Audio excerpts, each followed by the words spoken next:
night, Erev Parshat Shelach, and new place, new opportunity, new vibes. We are first. We're going to learn B'zchut the Hatzlacha of our good friend Shaul ben Rachel. Amen. He asked especially to learn today. Today, I want to start with a story. We know that learning the Zera Shimshon and understand talking about the Zera Shimshon in and of itself is a segula. I want to tell a personal story of the Zera Shimshon today, and it's important to lagid b'boker chasdecha to tell the nisim. I'll call it a nes. It's almost a nes galui, but I'll call it close to a nes galui. In the last couple of months, around Purim time, the company that I work for announced that they are making cuts. What the?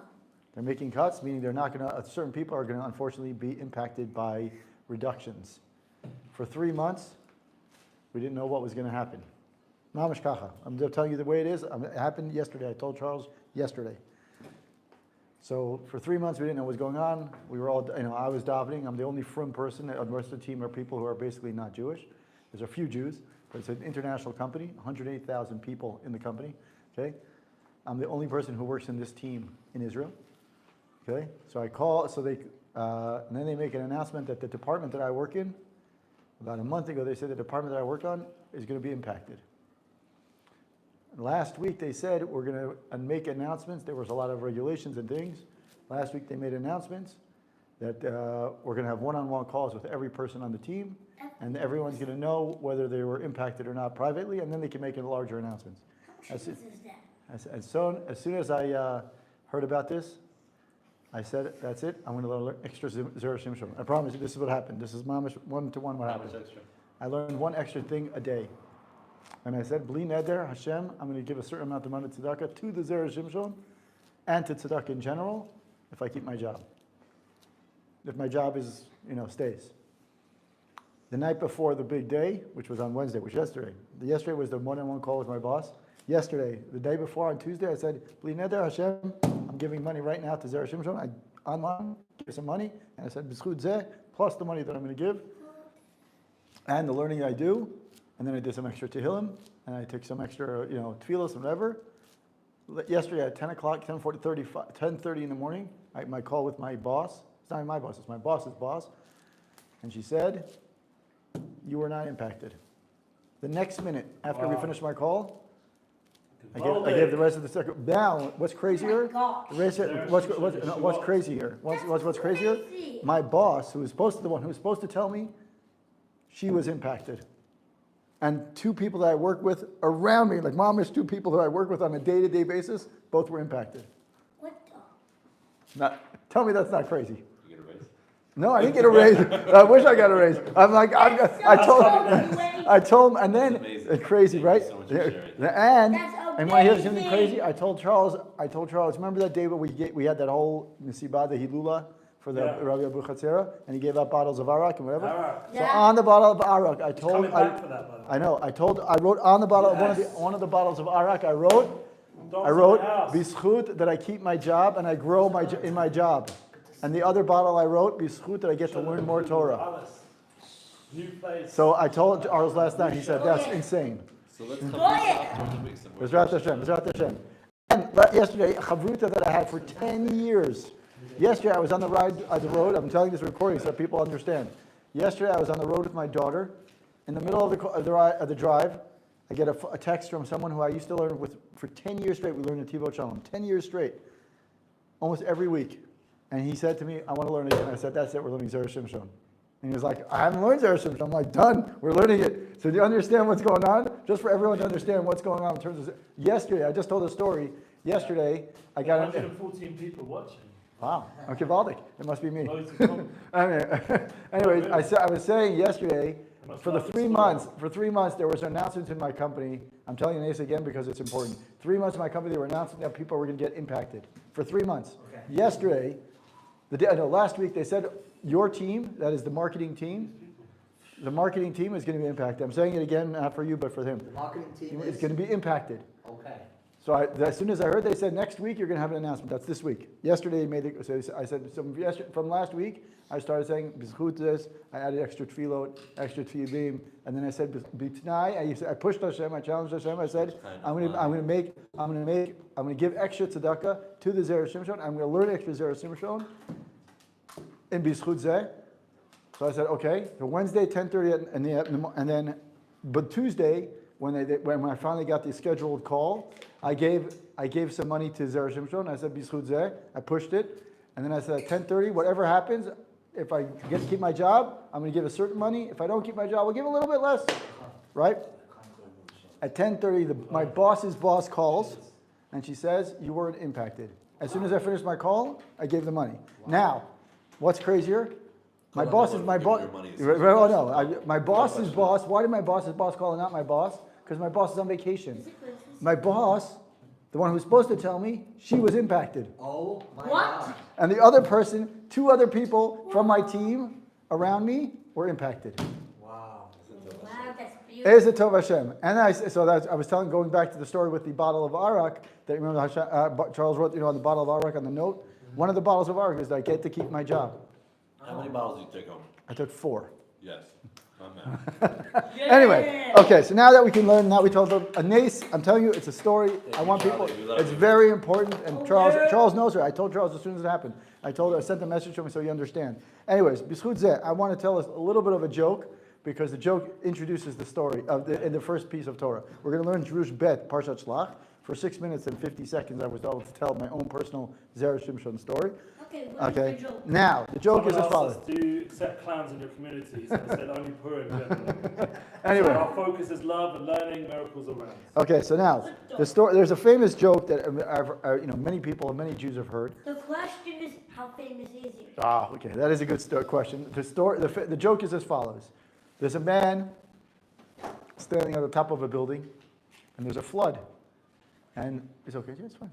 And the flood, and as the water is coming up, one of the firefighters or rescue workers comes to him and says, "You want me to help you?" He goes, "No, God will help me. God will save me." So then the water's getting higher up. Another, a boat comes and he goes, "No, God will save me," right? And then, the airplane comes or whatever jet comes, a helicopter comes and says, "No, it's okay. God will save me." Then, unfortunately, doesn't happen. He gets to Shamayim and he says, "God, where were you?" He goes, "Who do you think sent the boat and the firefighter and the other things?" Right. Oh, okay, so now that's important. Now, in an important story, important introduction. I don't like to start with jokes, but because first of all, the Gemara says that maybe sometimes it's okay to start with jokes. Mila dibduchuta, right? But anyway, so it says like this. We know that unfortunately this story in this week's Parshat is very tragic, but it will start with something a little bit okay. So it goes like this. Vayotziu diba, it's Jerush Bet. Vayotziu dibat ha'aretz asher torub ota, ha'aretz asher avanu ba latura ota, eretz ochelet yoshvea. So that's the story when the spies come back from seeing Eretz Yisrael, whatever they saw, and then them say, not such nice things about it. guys, the grapes were dying. Exactly. There was a bunch of giants. I'm going to eat us. We're like ants to them. Exactly. Very good. Can't go Exactly. and told a bunch of shtuyot and then a few guys. Yeah, Galdic. So our good friend, told her that was in the spy. right? Told him, you get to that. Exactly. So in the Ovadia was right. He tells us the story of what happened, and his story goes as follows. So the spies come back, and he said the spies tell him that the story is they say is the land that we went past, right? The land we went to is they're basically telling a lot of discouraging words to Am Yisrael. And what does Kalev do? Kalev says, right? He says he says Alo Na'aleh. He says Alo Na'aleh. We will definitely conquer it. We'll definitely conquer it. At that point, what happens is the next thing the spies say is no. They say is they make an evil report about the land, and they say they discourage the people even more. So there's a point actually. I think it's the Chafetz Chaim. I believe it's the Chafetz Chaim who says the Chafetz Chaim says that moment when I think it's when Kalev says Alo Na'aleh, he actually gave why did the question is before I start the Torah, why did Kalev get such bracha And Yeshua doesn't really get the bracha that Kalev Well, gets. he went to the Mount Mechpelah, Right, first of all. The second thing is, when he says, Alo Na'aleh, which means, it means we will We shall ascend, we will ascend. ascend. We actually will do it. We'll be able to conquer it. Okay. Right? He actually gives them a moment of tshuva. They had an opportunity, a moment of tshuva. That's I think it's the Chafetz Chaim who says that this moment, when he said that, because what happened is he breaks up the conversation that they had. Right? In theory, what should have happened? What should have happened is they keep on talking. He got in there and he said, no, we'll do squeezed in. it. He squeezed in and said, Alon Ale. And by saying that, he gave them the opportunity to do tshuva. Yeah, And and everyone was like, let's do this, yeah, let's go. And so anyways, by doing that moment of tshuva, by giving them the opportunity, he gets the bracha that he gets. Anyway, It's a that's, big bracha. anyways, I think it's also a tricky game, because like, if he knows that they're so wild up the other side, right. it's a little bit like, don't tell halacha to somebody who you know. Right. Don't tell them when they're on their down. So now this is the point. I started with a little bit of a joke. I'll go back to the joke in a second. Anyway, so he says, "Vayotzi dibat haaretz asher taruba haaretz asher avarnu ba laturota eretz ochelet yoshveh." He says that the land that we passed through to spy it out is a land that devours its inhabitants. Kasheh. He says this is difficulty. We're learning Torah bet. He says bet. Daha kol kavanatam hayta leotzi shem ra le'eretz Yisrael. He said the spies' entire goal from the moment they left or they came back was what? To tell bad things about Eretz Yisrael. V'lama lo amru za mitchila. V'imtinu ad acharei divrei Kalev. Why did they wait? Right? First they started with a nice basic story that said, yeah, we went through the land, we got, we saw some fruits, blah, blah, blah. And then they have a pause, like one of those awkward pauses, cliffhanger, Kalev talks, and then they start talking about the derailing the whole thing. Right? So the question is, why did they wait? If they really want to start with the bad news, just start with the bad news. What They're saying the truth, but then them take the truth and added more words to it. Right. So that's one answer. That is definitely one of the answers, is that they took the truth and they bent the truth a lot. And by bending the truth a little bit, that's exactly what caused people to misunderstand. So, so the question is, why did they wait till after Kalev talk? So that's the Zera Shimshon's question. And now he's going to answer the question with a little bit of a kind of like a lofty idea that's based on the Zohar. So pardon me while I get through a little bit through the Zohar. I'm not necessarily a maven in this stuff, but it also shows us a beautiful idea about learning something about the Zohar, A, and B, it also teaches us that the breadth of knowledge of the Zera Shimshon in general, in other words, his understanding of what different sources, and at a time when there weren't a lot of books available, so you have to really know what's going on. So he says, "V'yesh lomar di'ita b'sefer Zohar," based on what the Zohar says, "Shemoshe masar le'meraglim kavanat Shem HaKadosh." So, from what I understand, Moshe, from what I'm reading, I'm just reading what it says. Moshe passed on to the meraglim a certain name, okay? And she'im yavo haknanim lahara lahem yechavnu b'zeh Hashem. He says, if God forbid the Canaanim came, they saw the spies. What do you usually do with spies? You kill them. So they said, if God forbid the spies come and attack them, use the Shema Meforash and wipe them out. It's like with James Bond. Wait, You. Moshe tells the spies. right. This is, with the giants. in case if something happens, he says, I'm not telling you what to do, but this is your out code. This is your secret code. Password is, use that, and you'll be all right. Instead of the pill. Right, exactly. So he says, okay, so that's what the Zohar says. Now, he says, Yechavnu b'zeh Hashem v'lo yu mitzarim. Right? So he says, you'll have no fear as soon as I give you the name. Use the name when you need it. Right? But like what does the famous statement goes? The famous statement goes is, this message will explode in a few minutes, right? 30 seconds, right? So he says like this. So he goes, Masoret Shema Kadisha Masar Lon Moshe. That's the Zohar says that Moshe taught them a secret tradition of Hashem's holy name. Uviginei ishtezivu minayu. And through this, they were protected from the Canaanim. So based on this Zohar, the Zera Shimshon says the following. So he says that makes a profound read. It makes an absolutely interesting and fascinating way of understanding Kalev's words. So he says, "Umiata kasher shamu shekalev amar alo na'aleh v'yarashnu ota ki yachol." Right? If you look at the words alo na'aleh v'yarashnu ota ki yachol, which means, right, when we say we will surely ascend and conquer it, for we surely can do it. Right? What are the Sofei Tevot? Shema Meforash. Exactly. So he says, in which to find, right? So that the V'yarashnu ota ki is Yud Ke Vav Ke, but in reverse order. Klomar, Bishchut Shem HaKadosh Nitzol. Right? He says, Kalev said that we were saved from the Canaanim. How? Through the Shem HaMeforash that he gave us.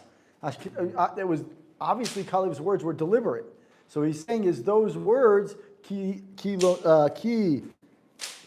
he say? No, right. Those four, right. So those words are exactly the Shem HaMeforash, and therefore he says that's what allowed us to succeed. Now look what he says. And they were able to conquer, and therefore we'll be able to do what? Conquer the land. Az techef miyad va'anashim asher yalu imo amru. Right after he says those words, the spies come back and talk. So now hold on 1 second here. So he says, Adarabba, ki chazaku. To the contrary, we cannot ascend, right? We won't be successful because their the other nation is stronger than we are. Meaning mimenu, than he. So but what has happened? The spies misinterpreted the mimenu. Mimenu is not that they're stronger than us. We would interpret him. Who's him? Hashem. He's saying that they're stronger than him, Hashem, right? The Gemara in Sota says, "Afilu ba'al habayit eino yachol lotzi kilav misham, de'im ita she'Hashem yeshlo lo yacholet, lama b'chol makom she'ayinu yocholchim hayamet nisiyam." So he's saying is that even the master of the world cannot remove his utensils, meaning that God, for what was happening, basically the Gemara in Sota, basically the spies were saying is even Hashem couldn't take out the spies, right? They couldn't take. They couldn't take out the. Sorry, they couldn't take out the Canaanim. Excuse me, the Canaanim. Right, they couldn't take even. Right, yeah, exactly. Sorry, he couldn't take out the Canaanim. If they really had the name of Hashem and Meforash, what should have happened? The Canaanim should have been abolished. Right, should have been if we really had that name. So what was going on? There was a. Weren't they burying their dead all day? So that was. So hold on, we're going to get to that in a second. Very good. So he says is. So what happens? The whole point is that exactly that. Why did the story break up? So the first part of the story, then Kalev comes in and says, he says, Nalev yarashnu otaki, which is the Yud Kei Vav Kei, the Safei Tevot, and he says that's what saved us. And the Meraglim come back and say, no. Ki yarashnu ki chazaku mimenu. That means what? That the Canaanim were stronger than the name of Hashem that you're trying to tell us that's what saved us. Based on what are they saying that? Based on the fact that we didn't see them die. They were looking for what? They were looking for a miracle. They're like, well, we went in. Like you said, what happened? Weren't they burying their dead all day? And what happened? They're like, well, no, we didn't see that. They're basically ignoring the fact that just happened, right? That's the joke. Exactly the joke. Is that right? Where's God? Wait a minute, I understand. And Kalev is like, don't you see God killing all these people and making them bury their dead so they do? Exactly. That's exactly what he's saying. If you can't see Hashem, Amar, you know Hashem exists. Like how? How do you know all this Torah? Good question. How do you know what's it meant? How do you know how to speak in Hebrew? It's a bunch of stuff. Very good question. So he says here, it says like this. So now the spies. If you don't see Hashem, Hashem exists. You're right. So what is that? What happens? So what does he say here? He says, when the spies talk badly about Eretz Yisrael, they say Eretz Ochelet Yoshvei. It's a land that devours its inhabitants. Right? Like you said, based on the Rashi. Rashi on that pasuk says what? That the Canaanim were busy all day doing what? Burying their dead, so that way they wouldn't see the spies. Right? But like you said, what did they say? What was going on? The Meraglim were so focused and zoned in on talking badly about what the horses have on the horse blind. Yeah, they're blinded by the fact that they're like, we want to talk badly. So they're so zoned in on that they don't even open their eyes to say, wait a minute, look what just happened. We didn't get seen at all, right? What's the chances of 12 people walking into a foreign land that with Canaanim there that are probably going to most likely see you if you're on the land, you're in the mountains, whatever. The likelihood of you being seen is very high, right? But the point is that Hashem made it so that they wouldn't be seen. But what were the spies doing? They were looking for a reason to say, no, God wasn't there. They were stronger than God. Right? That's what they're saying. So Rashi says, as I mentioned, Rashi says that in order to distract the Canaanim, they caused all these people, there were a lot of funerals going on, so they would be distracted, and the spies can see what they want to see. Were they premeditated before they left? Excuse me. What do you mean premeditated? I mean, 8 out of 10. Oh, I don't know. That's a good question. That's a very good question. Teaming up. I don't know. That I don't know. Yeah, that's That, the according to question. many Midrashim say that their names, just the names alone, already in their names are built in, like that they had a goal in mind from beforehand. Now that's a question. It asks a question. It raises a bunch of questions. Anyways, Kadeshi Utrudim Bevlam V'Yorgushu Behem. Typically, the belav hachi elam lahem oto Hashem Ezratam. Right? Hashem caused this death of all the Canaanim. If that's the case, right, so that they wouldn't be noticed. So the question is, the spies say, wait a minute, if we were to be what should have happened? The name of Hashem should have done what? Should have saved us, right? But they're saying is, no, it should have saved us. And someone else, and Caleb and Yoshua, what are Caleb and Yoshua saying? You idiots. The name of Hashem did save us. That's the people, they were busy with their funeral, so you wouldn't be seen. And you're saying is, no. If Hashem really wanted to show me who he was, he would have killed them all. As soon as the Shem Hashem would have done something more miraculous, right? So it says Elavadai, that proves that the Canaanim are stronger than he is, right? Because if the Shem Hashem really would have been strong, then they would have done something like super miraculous, right? Goes back to, in a second I'll talk about what it goes back to. V'im atalo ma omer she'lo'olam yesh lo koach v'lo metu b'shvil kach ela she'egias banam lamut. Im ken eretz ochel Yisrael. So it proves that the land that was there, it was that the land devours a time. In other words, it's a land that naturally causes many deaths. So they were saying is, Hashem, if Hashem really was with us, what should he have done? Something really miraculous, right? They were looking for something big. But yeah, they were looking for the tsunami, but I was reading right, what the first Perek said, right, and it's interesting. It says Shemoshe She'im Yavod. right, Im Yavo. So they wanted to fight. They wanted to fight, but Moshe really said, listen, it's not like you're going to see and you stay and you see. It's like you get to a situation Right. where you're under threat. Right, then use the name. Right. Not that you're going to be walking around and seeing. Right. I'm saying that's me reading. Right. But the point is, to me, where I Their expectation was different. Right, their expectation, exactly. The whole story is based on a miscommunication. That's clear. And even sending them in was a miscommunication Between where us- God right. wanted to send the nation in. Right. So then it says the Push out the Fiamet. spies. Right, exactly. So he says here. Yeah. So, right, basically what happened is that they used the proof. So basically the same situation, these two people, the spies and Caleb and Yoshua, but use Caleb because Caleb is really the one who talks. Same situation. They both get the name of Hashem. One of them, Caleb says the name of Hashem when he goes back to tell the rest of Am Yisrael that the same Hashem saved us. The other one says, the Shem Hashem was meant to save us, but it didn't, because we didn't see it. So we didn't see God. Where was God? Right? Like the joke, the famous joke. I was telling you, I started the Torah with the joke. You know, the joke with the guy who's about to die, the water's rising, and he says, where was God? Oh no, God will help me, God will help me, God will help me. And then at the end, where's God? I was there with the ambulance and the helicopter and whatever. So same thing. They were waiting for God to come, but they didn't see it. And Caleb is like, you idiots! God gave us. We had God. After they literally saw. Yeah, exactly. Well, that's it. So he's saying. That's So exactly. So however, the name Hashem did protect them, but what they just didn't do it. Hashem didn't perform an outright miracle, like a mamash, an outright miracle, and therefore they were looking for the outright miracle. They were looking for something. Wow. They were looking for the wow because what you have to remember, this is Dor Midbar. Dor Midbar is used to. Right. And right, exactly. And therefore the next thing they see is we are going into a land that is not Nisei Nisim, the land that you have to work. And Hashem is telling them you have to work. But they're like, we're not used to that. We're used to Nisei Nisim. So we want to see that. And Caleb is like, we walked in with the Shem Hashem, and Hashem provided us, just did it in a more covert way so that we wouldn't necessarily, but the fact that 12 spies walk into a land and no one saw them should have been enough for them to be like, okay, we got this, right? But no, they came in looking at it saying is, this is not right. And therefore, what we learn from this one, this is a short Torah, but what we learn for is that when the spies really came back to Eretz Yisrael, Caleb was basically telling them that Shem Hashem was what saved us.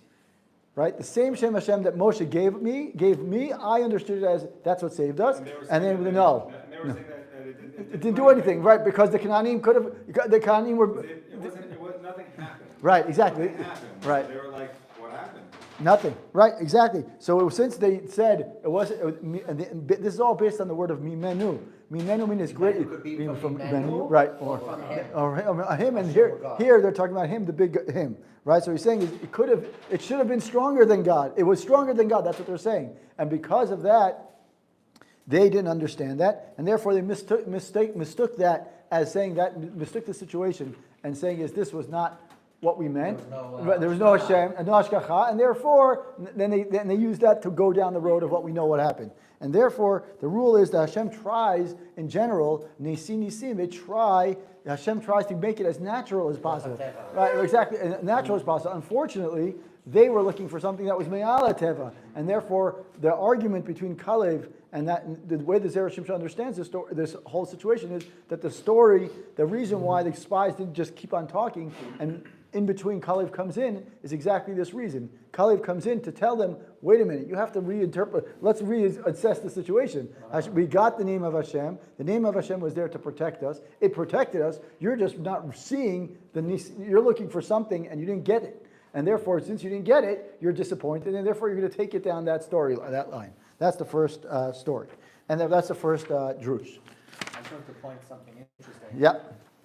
Not Zera Shimshon, just something that I thought of is that later on, when you have the two spies with Yeshua, when they're finally there, you could see that there's an understanding that it's going to be al derech hateva, in a sense of they hide at Rachav up on top, they trick the people by telling them that they went out this way, but they waited 3 days. Meaning it's very much the trickery of war, of you understanding, you can't just stand there and say, God will provide, you have to take action. Which I think is like a mature level as they're about to come in. So that's just like my... Zera Shimshon does talk about that story, because obviously the Haftorah, he does always raise at least one Haftorah Drush. He mentions the Haftorah story later on in Drush Zayin. He mentions the fact is, if you look at the way the words are, actually the storyline starts with, it says Vatit B'nei it's Vatit B'neim, which is what he, right? It starts with, Vatikach Ha'isha et Shnei Anashim Vatit B'no, single, and then it moves to plural. So the question is, why singular plural? There were two people there. We know there were two people. So he says that one of them was Eliyahu Pinchas. One of them was Pinchas, and Pinchas was already at the level of a malach, even though he wasn't officially considered a malach yet. But he doesn't talk about the situation that you mentioned. But you're right. By then they've learned their lesson already, and they're kind of making it a little bit more natural and more. They put it into like a framework. You can't just walk out there and say, I'm going to walk, and everything's going to be okay. You have to come and... Right. So that was Drush 1. We'll take a break for a second, for just a few seconds. You want to pause it? Okay. So. This? Yeah, exactly. I just want to pause that. So I don't want. Turn it around. I don't want to turn it off. Okay, fine. I just want to check something. Got a question and answer. Yeah, go for it. Why did Moshe? The question is, why did Moshe? We're thinking, why did Moshe agree to this? The land is obviously good. God promised. Why would he send this place a cloud? So that's another question. There's many answers on that. It's the same question about saying, why did Shmuel agree to a king? When the net they shouldn't have been. Correct. So the daikon, according to you, Moshe's das is not physical, it's spiritual. Because there were different connected the power koch of Eretz Yisrael, Zelu Mazig is that. So there's different types of tumah. So are we fighting the Kanani tumah? So one of the answers. Are we fighting this tumah? That's what he said. That's why he sent Kedol and the Dafka. Otherwise, you would send the biggest kind of soldiers. You send the biggest soldiers. Which one, the Torah or the... No, the main one. The story. The other question, the other answer that is that they had a different reason. The reason that they were told, or the reason that they told Moshe, they tricked Moshe. Moshe didn't want to necessarily send them right away. The Orach Chaim HaKadosh says that they did indeed.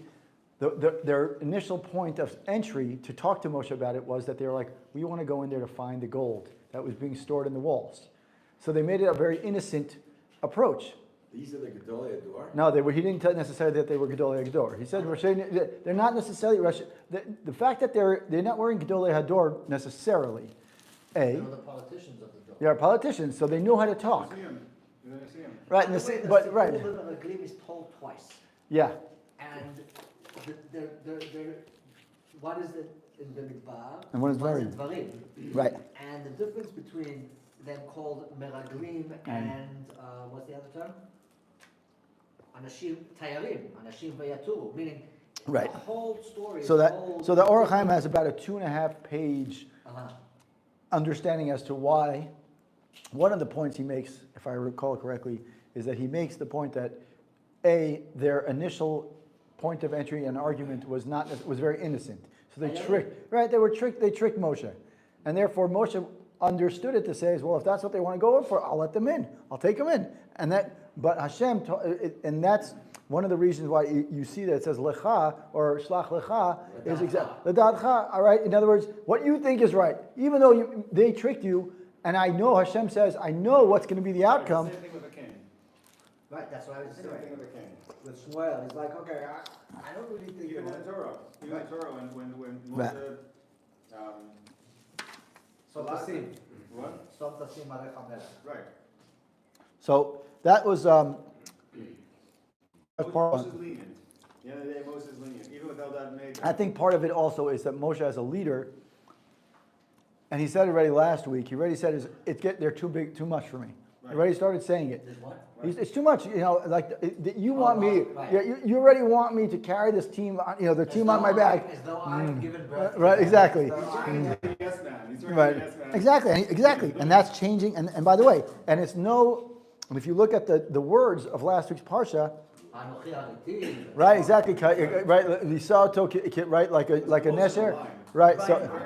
But if you look at the words, those words are used, and when of those words used again are similar words. Those words are used again, Tolid banim uvnei banim. similar. They're used in Dvarim, the week before Eicha, the Shabbat before Eicha. Very similar words are used, and I think that the reason is because it's foreshadowing. This week is the first time we start learning about the way the things happen, the tragedies that happen, is last week's Parsha. The first time that people complain about what's going on that are not justified is last week.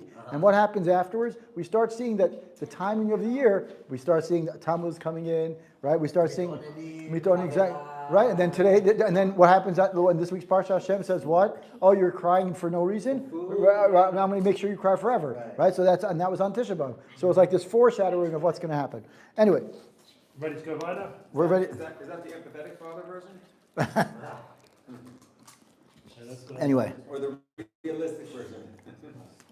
Weiter. Okay, so next drush we're going to do is, What was the end of it? so the end of it was that basically Hashem, Batman wins. that basically the end of it is that Bnei Israel, the spies, the 10 of the 12 spies misinterpreted the story that was going on. They saw the people at funerals, but they didn't think that was Hashem. Their eyes were basically, like you said, they had tunnel vision. They were They were like, oh my God, it's so easy. Where's the miracles? We didn't need Hashem. right, exactly. We didn't need Hashem. Where was Hashem? I don't know. Hashem wasn't there. I was waiting for Hashem. I didn't get him. Okay, so we'll go to the next. We'll go back now. We'll do Drush Aleph. I think we did this one last year, if I recall. Drush Aleph. So this one is a little bit more. The Drush Aleph is a little bit longer. It's not that much longer, but it's a little bit longer. We'll go through this one. So the question is like this. The first parsha, the first part of this week's, the first aliyah. The first aliyah goes, Vayikra Moshe leHoshea ben Nun Yehoshua. And it said Moshe gives an extra name. He calls Yehoshua ben Nun. He calls him Yehoshua. Perush Rashi, Yah Yoshiacha me'atzat meraglim. That's Rashi says based on the Midrash and also in Masechet Sotah. It says that Hashem Yud Kei should save you from the advice or like the not so positive advice of the meraglim. Now already from that, what do we know? What can we understand from that? If the Midrash if Rashi is saying that Midrash already now, that we already know then that their thought process was what? Was not necessarily positive. Right, it wasn't so positive, exactly. Because otherwise, why would you have to say what? Why would you have to say Hashem should protect you from the advice of the spies, right? Moshe kind of understood that maybe there was something not so kosher going on. But let's put that aside for a second. Well, it's just important to note. Yeah. In the Aliyah Rishonah, that's the naming before they've even done anything. Yeah. Just mentioning the names of each tribe and Right. that's where it's added. So we don't even, it's like the name change happens before we know anything's happening. Exactly. Yeah. Yes. Yeah, exactly. Name change is That, done. and that's exactly what, and that's what Rashi points out. And that already gives you some of the Mefarshim. What do they say? The Mefarshim already say that doesn't make sense. How did he know it was going to happen before it happened? Like, why would Moshe need to say, I'm protecting you now? Nothing happened yet. You need protection? What is going on Sounds here? as though he knows. Right, exactly. So that's a good question. Anyway, that's not what for this part, but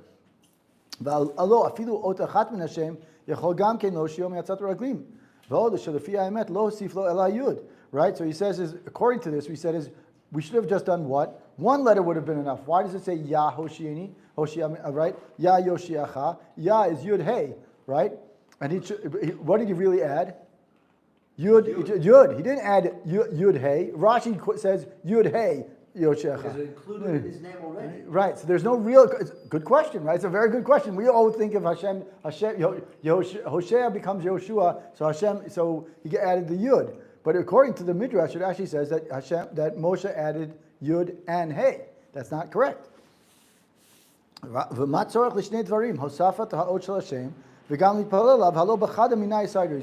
first Moshe says, Hashem should protect you. Like a little bracha. Hashem should protect you. Right? And the second thing is, I'm going to give you a little extra letter on your name. So the Zera Shimshon asks, why do you need both? You could have had one of those should have been enough. Right? Either add a letter to your name or two letters to your name, whatever we say, or give you a bracha. But you don't need both. What's the reason that we get both? So he says like this. So One he second. Moshe adds gift to Hosea, right. and he gives him a bracha. Doesn't say get a bracha. It says Ya Yoshiacha me'atzat meraglim. That's like the bracha. But it's kind of like when you do something and then you give the bracha. And you give a speech. It's like here's the yud and here's why. Right. But still, the way he interprets it. Like a birth speech. Yeah. And Right. So he says, according to Zera Shimshon, seems to say is the Yud Hey and to pray for him seems to be two separate things. That's the way I understand it. I mean, again. So he says, V'yesh lomar tita b'sefer Azar. To make it harder. Right. To ask those That's questions. okay. Good. Ask question. Gershom also gives an explanation for the name. Right. Right. So he says here, the Zera Shimshon starts his answer by saying, according to, again, the Zohar, he says that the spies, right, al pasuk kulam anashim, that we know that's the first pasuk, kulam anashim hema, Rashel b'nei Israel, they were leaders, kulhu zakayin havu, v'reishe d'Yisrael havu, aval inun devaru legarmayu etabisha. Right, so he says like this, he says, they were all leaders of the Jewish people. They were definitely people who had the merit, the zchut, to do what they were supposed to do. It says, but yet, in some way, for some reason, they decided to create a plot, devise a plot that was not necessarily positive. Why did they devise this plot? Amai netalu etada. Why did they make this whole plot? Ela amri I ye'ilun Yisrael ara nitaber ana meheve reshin v'imane Moshe reshin achrinin daha ana zachinin b'midbara lemeheve reshin aval ba'ar lo nizke. Wow, that's pretty intense. So the Zohar says basically is these people were not, like you said, the people were definitely leaders.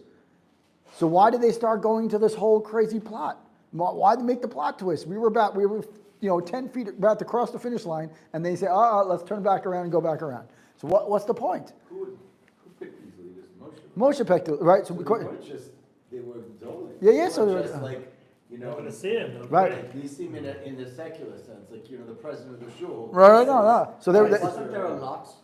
I don't remember hearing a story about a lot. Because but- there was, it's 12, no, you're right, that's something else. That's the So there was a Skenim. man. The Skenim was a lot. because Right. That was 70 and you had 2 tribes that only had The 5. Torah So, was and- for the Nachla. Anyway, so the question is, if you have these leaders, if you have the leaders, so the question is, why did the leaders come up with this whole plot twist? So they say, the Zohar says that the reason why they did this is they said, wait a minute, if we get into Eretz Yisrael, then all of a sudden Moshe is going to pick new leaders. Because we're the Galut leaders. We're the leaders of the Midbar. We're not the leaders of Eretz Yisrael. So we have to somehow stall, right? The stall tactic, right? If I don't know what's going to happen, what do? I stall, right? So I come up with, they start creating this whole twist of a plot to avoid for Hashem, for avoid Bnei Israel going into Eretz Yisrael. Because they need Bnei Israel to stay in the Midbar, because that's where they can lead. So what does that really come under be? It's base Gaiva, exactly. It's all about Gaiva. And then he's going to go into this in a second. But then he says like this, right? As soon as, if we'll be removed from being leaders, that's what the Zohar says, and Moshe will appoint new leaders, and therefore what? For in the Midbar, we have the merit of being the leaders. But in Eretz Yisrael, we're not going to have that, and therefore what? We're going to basically see is that we're going to lose our spot, and therefore we want to stay leaders, right? Every good politician wants to stay in their spot. So if that's the case, what do? We have to create a situation. We have to twist. What? Yeah, but don't need us to. Right. We have to keep the situation in our favor, right? We have to be in our favor, not turn it around for us to lose their position, right? Because what happens to politicians who lose their spot? They become irrelevant, and then for what happens? Nothing. They lose their spot. So the whole thing here right now, so far, it's very selfish. V'ho'il, right? Oh, sorry. V'katvu mekubalim. Now the mekubalim have written. This is in the Rav Chaim Vital says, "Sheshem Yud Hey eno sheresh al balei gava." The Shem Yud Hey does not reside upon people who are arrogant. The Gava begematria Yud Hey. Yud Hey and Gava are actually the same exact gematria, and therefore he says that Yud Hey is like kind of like above Gava. It's stronger. It's the opposite. Yeah, it's the opposite. Right. Gava and Yud Hey are the opposites of each other. Exactly. The alter ego. Very good. It's the kryptonite, if you will. It's the kryptonite of Gava. Exactly. So he says, Ho'il, he says, והואיל שאלו אנשים חטאו מחמת גאווה שנתייראו שהעבירו מהם הגדולה להיות ראשים. So since we now know that the main sin of the 10 tribes, 10 out of the 12 was gaiva, right? And they were scared that what's going to happen? They were scared that they were going to lose their position. The name of Hashem could not reside upon them, right, to save them. Mishum hachi l'ramoz al zeh hosif ot echat me'Hashem v'nitztarfa im ot rishona shel Hoshea shehi hey ve'amar ya Yehoshiacha. Klomar ra'ui hu she'Hashem Yoshiacha lefi shaya anav kedei shelo yachto kmo hahem vezo ena tefila mamash ela sheniret kmo tefila uvemet ena ela tana be'echrach kedei lekabel ezrom kodesh. We were saying exactly. In other words, it wasn't really a tefillah, right? The way Zera Shimshon interprets it originally is that it's some sort of tefillah. And he says, no. The hey was there already. The yud, Moshe actually added just one letter. And the whole point is that the yud and the hey from Hoshea's name originally together, kilu, will counterbalance the ga'ava that these spies had. And therefore he's saying is that it wasn't really a bracha. It was rather kind of interpreting or explaining, instilling, like you said, like the bris speech, right? It's like I'm back to what we're saying. Exactly. He literally says that.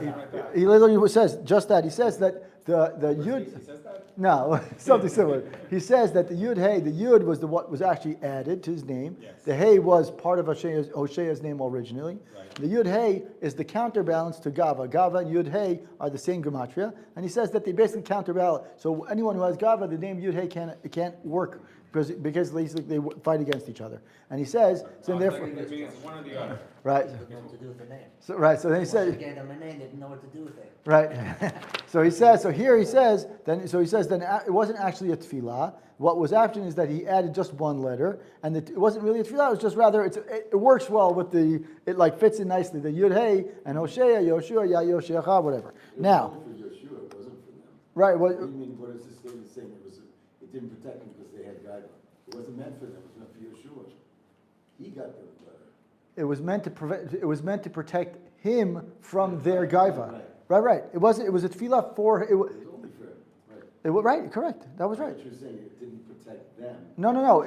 It couldn't protect them because the yud hey. Like Moses, It couldn't protect them because it wasn't given to them. No, because they couldn't reside on them because their gava wouldn't allow He it. didn't give them the Yidden, he gave it to Yeshua. Right. That's fine. It It was wasn't get them at all. Start from the beginning. correct. It wasn't meant for that. Yeah. That's fine. Okay. Because yeah. it seems that Moses, the guy who he likes, the guy who he's been training, is Yeshua. Right. Princess. Right. He somehow worked his way in. We don't know the full story of how it got started. Kalev is the surprise character. Like Kalev links up with Yeshua, and we don't know from the beginning. Batman and Robin. That's rough though, because Batman goes through a lot of Robins in the written stories.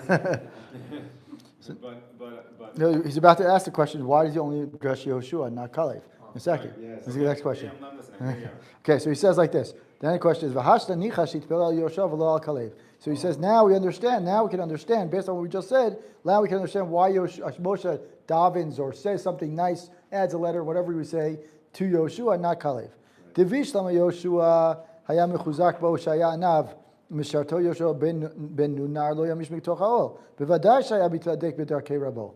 Right? Tichtiv va'ish Moshe anav mod. Right? So we say is Yehoshua. It wouldn't be surprising for us if that Yehoshua is so modest and follows the letter of the law that Moshe did, because he was literally didn't leave the he didn't leave. Yes, where did he start? His beginning started, he was cleaning the shul. Right, exactly. That was his, Right. So the point is that right, but right. So the point is that his model, his role model was Moshe. So it's not surprising that his anava, his modesty, his actions were exactly like Moshe's. No one's surprised by that. Like you said, the surprise character here is Kalev, right?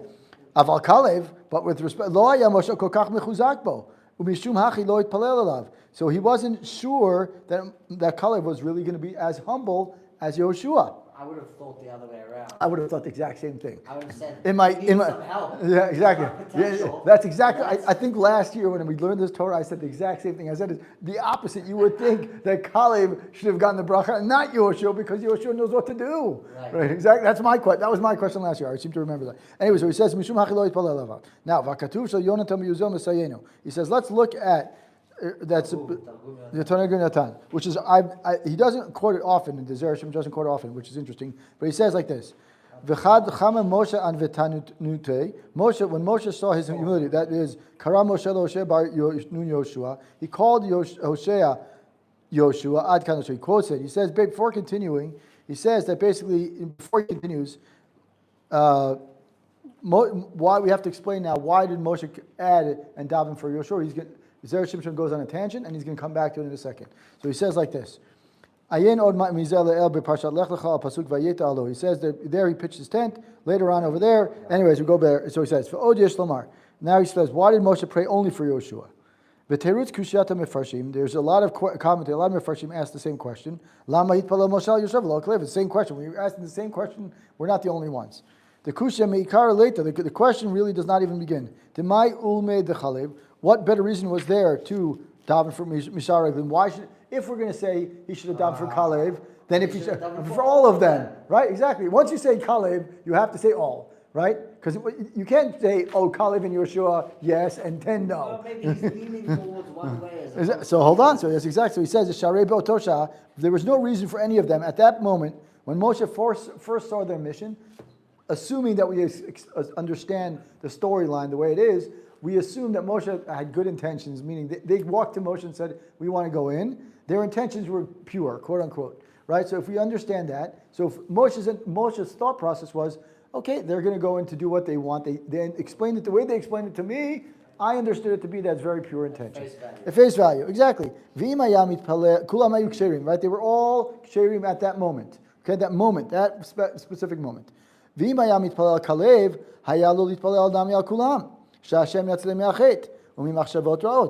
Had he davened for Kalev at that moment, he should have done what? Davened for all of them, that they would come back with positive results. Now that's a good question also. Why didn't Moshe daven for all of them? Right? That should have been the question also. That's a good question, but that doesn't get answered here. Right? So he says he should have prayed for all of them. Right? Wait one second. What? He gives it into Yoshua. What do you mean he prayed for Kalev? He didn't pray for Kalev. That's the point. Is why didn't he? The question is why did he say yes to? Why did he give a bracha to Yehoshua and not to Kalev? Right, he gives this whole speech, this whole nice thing. Okay, that's nice, but what about everyone else? And what about Kalev, who also Kalev is, like you said, is this surprise fact, unsung hero. We don't understand what's going on. So if he's going to daven for Yehoshua, he should daven for Kalev too. At the very least. And he says, well, at the beginning, he doesn't daven for all of them because originally Moshe's thought process was that their intentions were pure. So therefore, There's no need. there's no need. Exactly. But then why do you for Yeshua? Okay, hold on. He's going to go back. So he says like this. So he says like this. The kind of he says, this kind of prayer was not really usually appropriate. Moshe היה מתיירא, פן כולם או רובם או מקצתם יתהפכו להרע, ולחלב נמי אפשר שיהיה מקומם. So בעיני משה היו אז כולם כשרים, דאילאו הכי לא היה שולחם כלל. Right? So he says why is this kind of tefillah not appropriate? He says that every person has free will. Every person has free will, right? Every person has the ability to, and desire, right? And indeed at this moment, right, he said that all of them, or most of them, or some of them even, he says, is they might turn evil. And also it could be that maybe Kalev would have done too. So he didn't want to give a bracha, and all of a sudden they're going to be like, why do you need to daven for us? We're pure.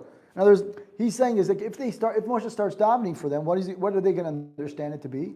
They're going to be like, wait a minute, Moshe, you don't trust us?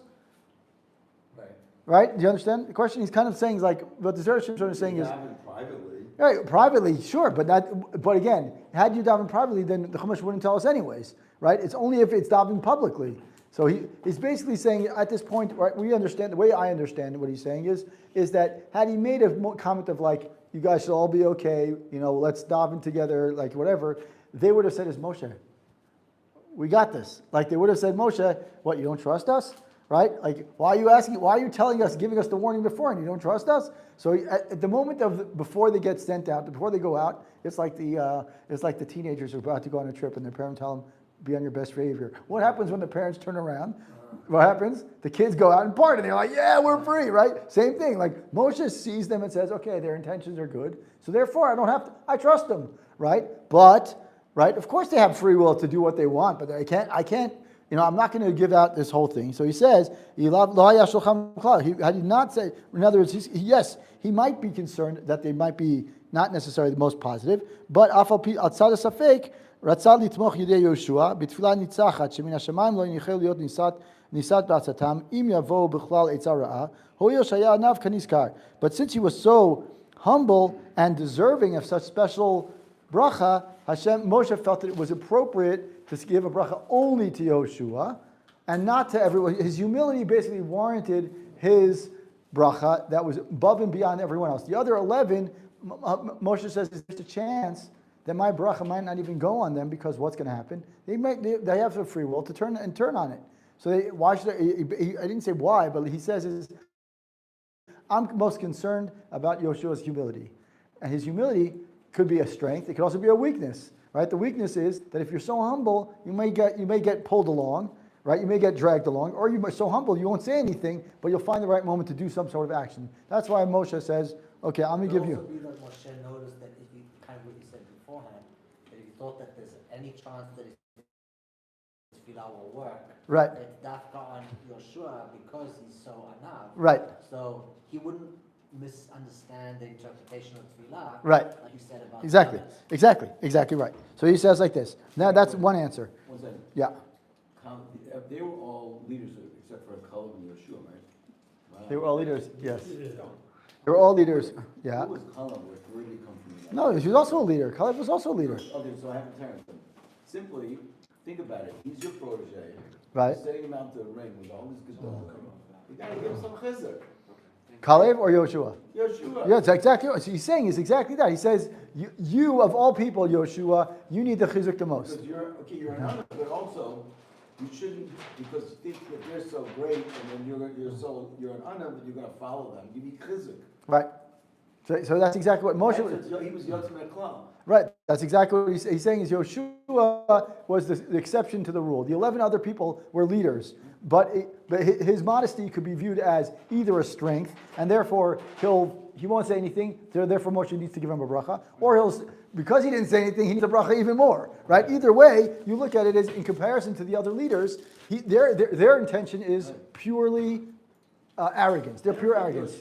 His statue was even known yet. It was like David before it became well known. Exactly. Right? And you imagine you got the most Gadol Torah in front of you, right?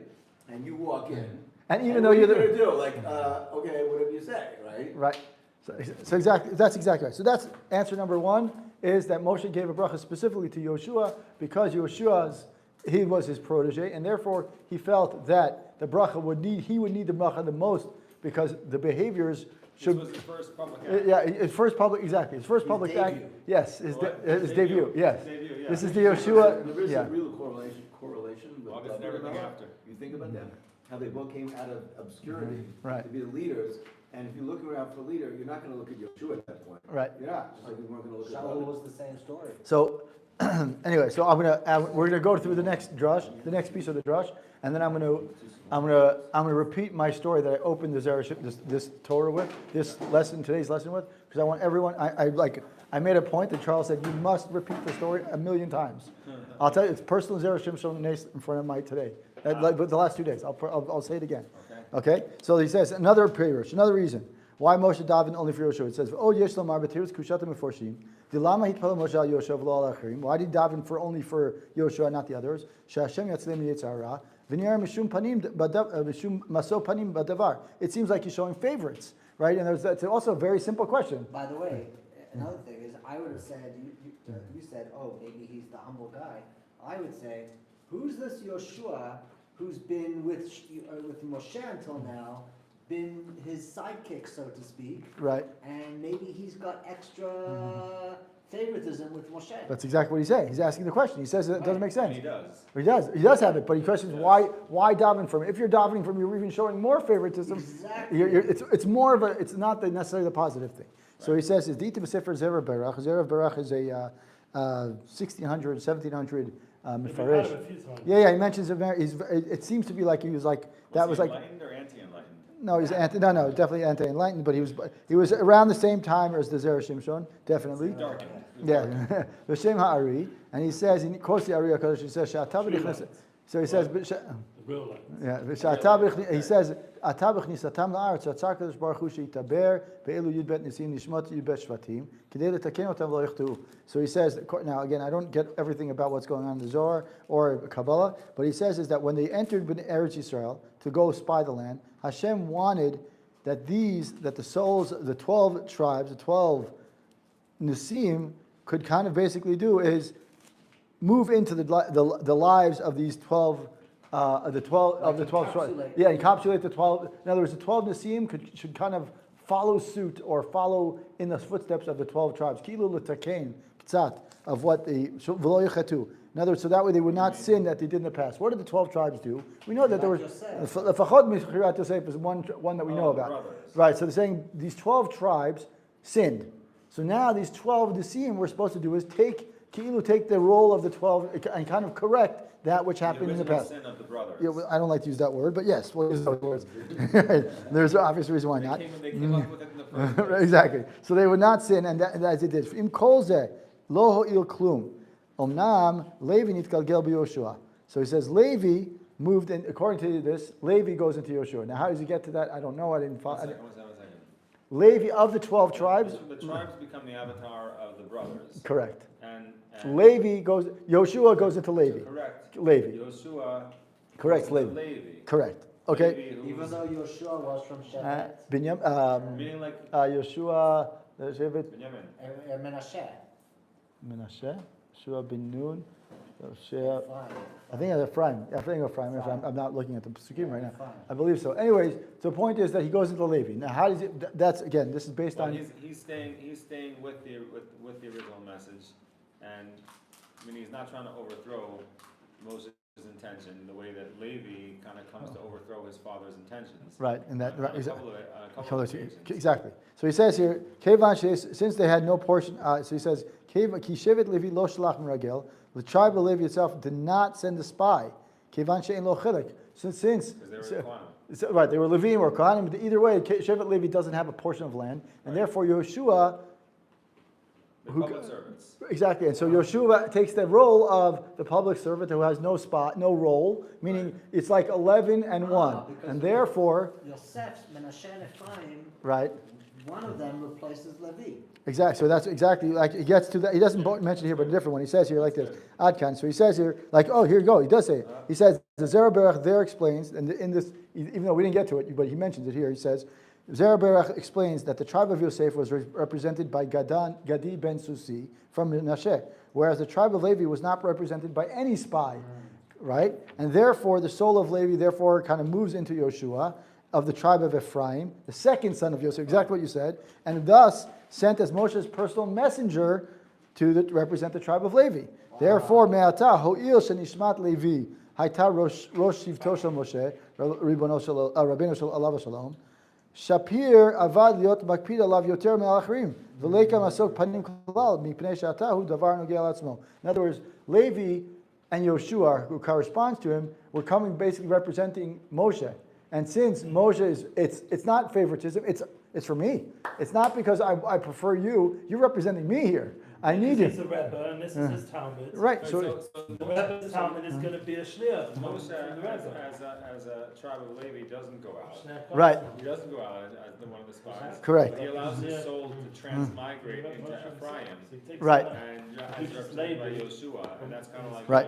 So I'm going to start. I'm going to end this just the way I started because we're about to finish. So I'm going to end just the way I started.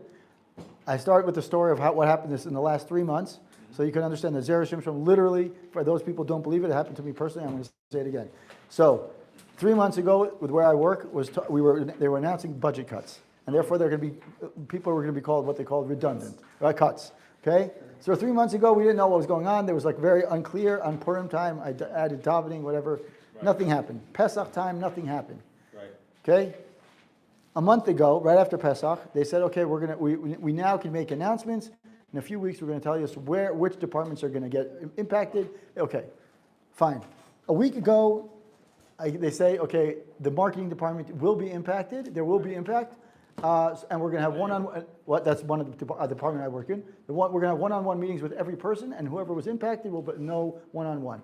So as soon as I knew this was a week ago, I said, Lina there, I'm going to give tzedakah, extra tzedakah, if if my job is intact, and I'm going to learn extra Zera Shimshon, and et cetera, et cetera.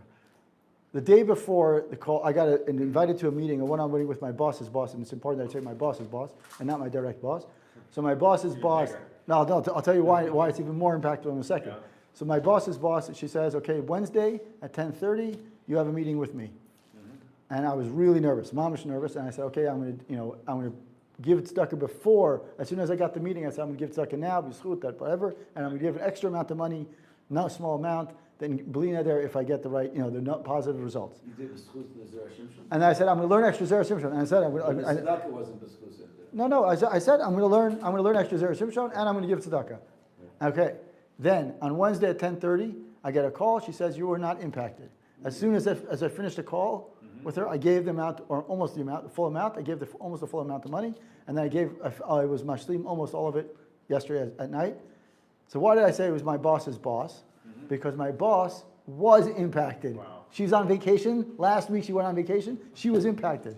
And the 2 other people in my team were also impacted by it. So I was like, yeah, that's Nisi Nisim. Like Mom was like, I was like, there's. I don't know. There was no. That's exactly. We're a team of. I'm a team of 7. Like we are like it's like I work on multiple teams. Each one of the teams had one person impacted, but not me. In other words, like I work with different people for different projects.